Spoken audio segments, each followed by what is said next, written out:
पश्चिम बंगाल चुनाव अब उस मोड़ पर पहुंच चुका है जहां हर कदम एक नया इतिहास लिखा जा रहा है। शुक्रवार का दिन पश्चिम बंगाल की राजनीति के लिए सुपर फ्राइडे होने वाला है, क्योंकि गृह मंत्री अमित शाह खुद भवानीपुर पहुंच रहे हैं।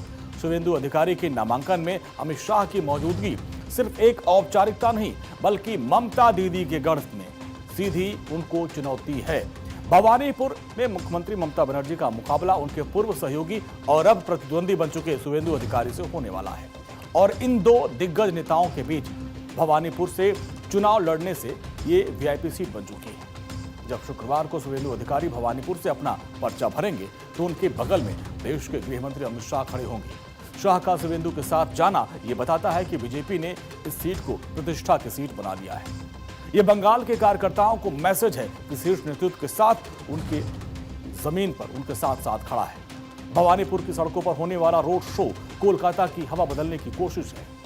बीजेपी यहां हिंदू वोटों का ध्रुवीकरण और हिंदी भाषी मतदाताओं को साधने की पूरी कोशिश कर रही है। बंगाल की यह हॉट सीट भवानीपुर, इसका सियासी महत्व भी आपको समझना होगा।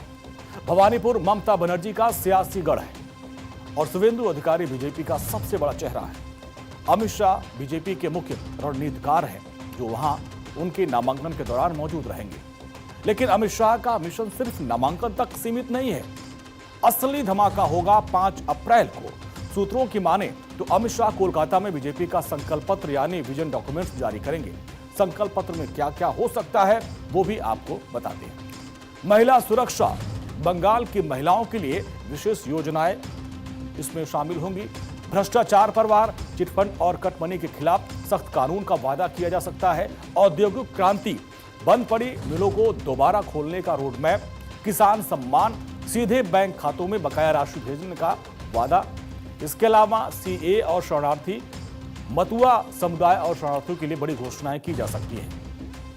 शुक्रवार को भवानीपुर की सड़कों पर अमित शाह शक्ति प्रदर्शन करेंगे और 5 अप्रैल को बीजेपी का विजन। ये दो घटनाएं ये तय करेंगी कि 2 मई को बंगाल की सत्ता की चाबी किसके हाथ में होगी। पश्चिम बंगाल की सियासत में अब बड़ा खेला होने वाला है और इसलिए भवानीपुर से लेकर कोलकाता तक बीजेपी ने पूरी ताकत झोंक दी है।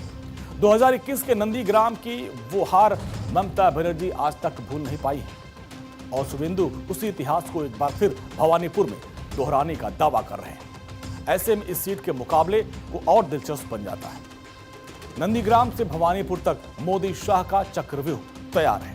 दरअसल टीएमसी नेताओं को लगता है कि बेशक प्रधानमंत्री नरेंद्र मोदी बिहार से बीजेपी की जीत की गंगा को बंगाल में बहाना चाहते हैं, लेकिन जिस केमिस्ट्री यानी कि जातीय गोलबंदी, एनडीए की एकजुटता और महागठबंधन की कमजोर रणनीति और टूटी हुई केमिस्ट्री में बिहार में बीजेपी की विक्ट्री तय की, वो एक भी फैक्टर बंगाल में काम नहीं आने वाला है। अपने मैथमेटिक्स में टीएमसी के पास 2021 के विधानसभा चुनाव में और 2024 के लोकसभा चुनाव के नतीजे हैं।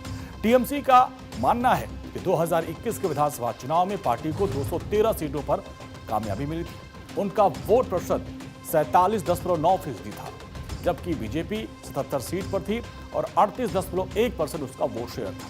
यानी टीएमसी के पास करीब 10% वोट शेयर अधिक है और ये वोट शेयर 2024 के लोकसभा चुनाव में कुछ कम जरूर हुआ। 2024 के लोकसभा चुनाव में टीएमसी को 46% वोट मिले, उसने 29 सीट जीती, जबकि बीजेपी को 38% वोट मिला और 12 सीट जीती।